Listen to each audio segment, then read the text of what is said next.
Greetings, First Generation Comments. We want to thank everyone who attended our First Generation Career Readiness Conference this past February 24th, 2024. We want to thank you, the students, for attending. We want to thank our awesome UT Dallas First Generation alums, and we want to thank our incredible partners with Capital One Bank for an amazing event. It was fantastic. Thank you all so much for coming.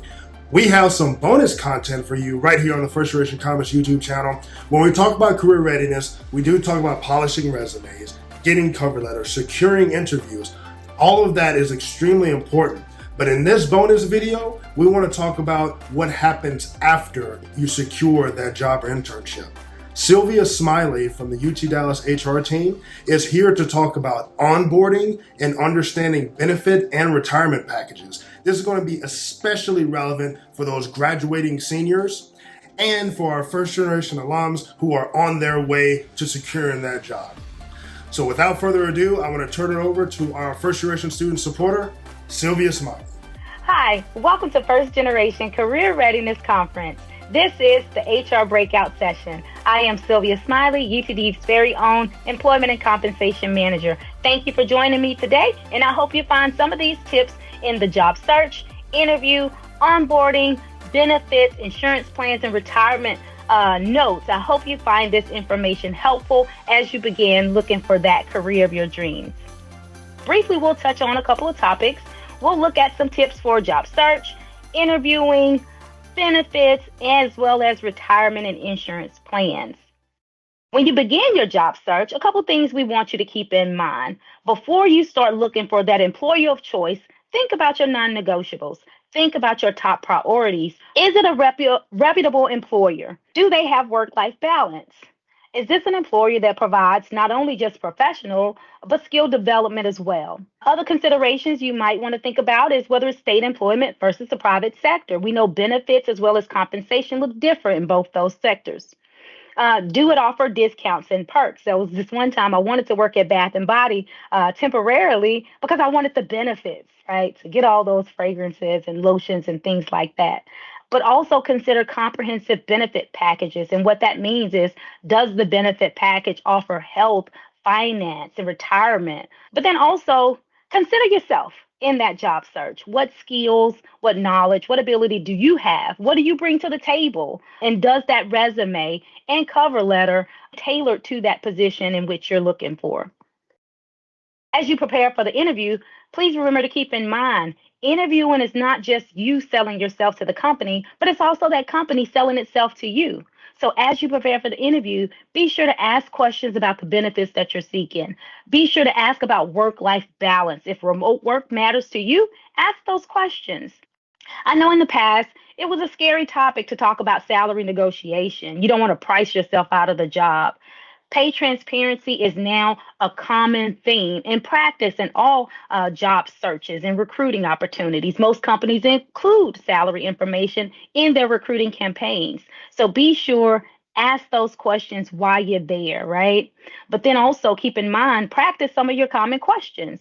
Situational questions. If you were in a situation, how would you respond? Has there ever been a time where you were faced with a number of challenges? How did you respond? What was the outcome? Be prepared for questions like that.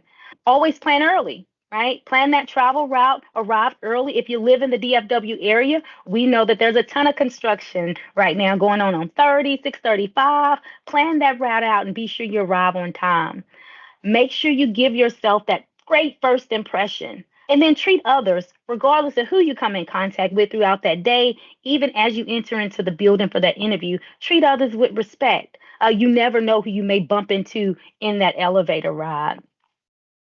And one important thing that I really like to encourage job seekers to do is have a list of questions for the employer. Oftentimes at the end of the interview, the employers say, hey, do you have any questions for us? In a rush to end the interrogation, we say, no questions. But take this opportunity to see if this is an employer that meet your needs. Do they have some of the same goals in mind in regards to your professional and career development? Do they have some of your same goals in mind when it comes to management styles, teams of choice, and things like that? But also remember to be your authentic you. Don't sell yourself so in an interview that once you obtain that job, you're not prepared for the role at hand, okay? Once you receive that final offer, you're hired. That's when the onboarding piece starts. Onboarding is that process and when you're integrated as a new employee to a company or organization, and that onboarding is ongoing. You have HR onboarding. That's when you start filling out that new hire paperwork. You do the form I-9, maybe some emergency contact information. If in fact you applied for a position that's out of state or out of the general area in which you initially submitted that application, be sure to update your address and things like that. You may be asked also to provide some demographic information. Demographic information is basically captured for state and federal reporting. So it's important to complete these documents to their entirety. And if you ever have any questions, ask that onboarding specialist or that designated HR professional that was provided for you. After you finish the HR onboarding piece, there's always departmental onboarding. Here's where you get integrated into the role. You'll learn about the company policy, any compliance training that's necessary, or any training pertinent to the role that you're in. Ask questions along the way and be ready to learn. This is when there'll be a lot of information that's presented to you, not just from an onboarding perspective from HR and benefits, but also pertaining to that role that you would need to be successful.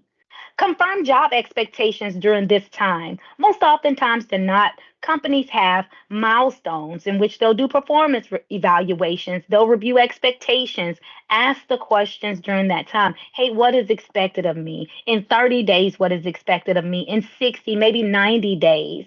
A successful candidate in the role, what does that look like within a year's time being in that role? That way you'll know what path you're on to be successful. And it's a partnership with your HR professionals as well as your department colleagues that you're working with in your area. While you're completing your HR paperwork, you may have an opportunity to start reviewing some benefits. As you prepare to seek that employer of choice, be sure to think about comprehensive benefits. A comprehensive benefit package includes three components. You have health and wellness, that's your dental, vision, short term and long term disability, things of that nature, right? Then you have PTO, which is the paid time off. We talk about that all the time, and that's one of the things that most people look for. Do I have vacation? Can I take off? That's very important if that's something that you value. What does that PTO look like? Is it vacation and sick, or holidays paid off, or none?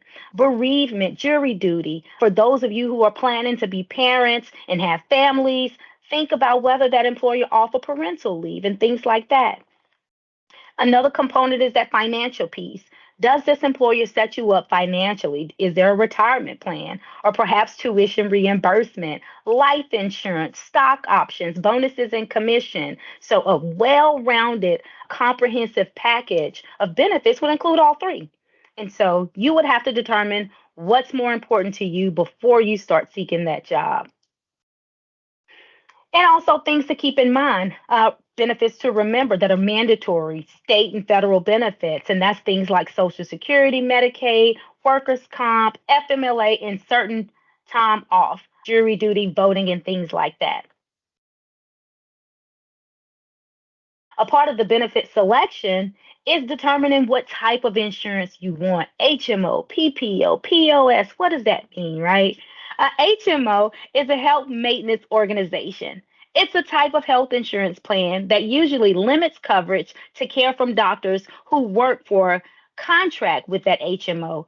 It generally won't cover any out of care expenses except for emergencies. You also have a PPO. That's a preferred provider organization. That's a type of medical plan in which coverage is provided to participants through a network of select healthcare providers, such as hospitals, physicians, things like that. Once you have made an election for that type of plan, you have free preventative maintenance and preventative care and things like that. So take advantage of those opportunities. Once you've made your healthcare selection, be sure to use in network providers. Oftentimes, there is an out of pocket cost for any provider that you've selected outside of network. Last but not least, retirement plans. Think about your retirement options. Is there TRS, ERS, those retirement systems that you pay, the company match, those defined benefit pension plans? And then you have other tax advantage plans. The term tax advantage refers to any type of investment, financial account, or savings plan that's either exempt from taxation or tax deferred, or that offers other types of tax benefits. All of these, whether it be 401k, 403b, and 457, or those type of tax advantage plans. Then you also have a Roth plan. And the Roth can be used over either three of these. And so the difference between the two is 401, 403, and 407, that's pre-tax, but the Roth plan is post-tax, meaning this pension is taken out after taxes. So, as you begin your journey for career readiness, think about those things. Think about the job search, what you bring to the table, as well as what you're looking for in an employer. Think about your emergency contacts, documents that you need to complete the Form I-9. Remember, the documentation for that meeting must be original documents. Think about your benefits that are important to you, and do the company of choice have those benefit options? And then also the insurance plans that you may or may not want to participate in, as well as retirement. Either way, I hope this information you find helpful. If you have any questions, please reach out to us directly. Again, I am Sylvia Smiley, Employment and Compensation Manager. I wish you the best of luck as you finish up your semester, and I hope that your career journey is successful. Once again, this bonus content courtesy of our first generation student supporters here at UT Dallas. If you want to see more content like this, please let us know. Our email address is firstgen@utdallas.edu. And while you're here, I'm here with my kitten, Nezuko, and she wanted me to let you all know that if you like what you see, please subscribe to First Generation Comments and click on the bell to make sure that you are notified every time we upload and go live.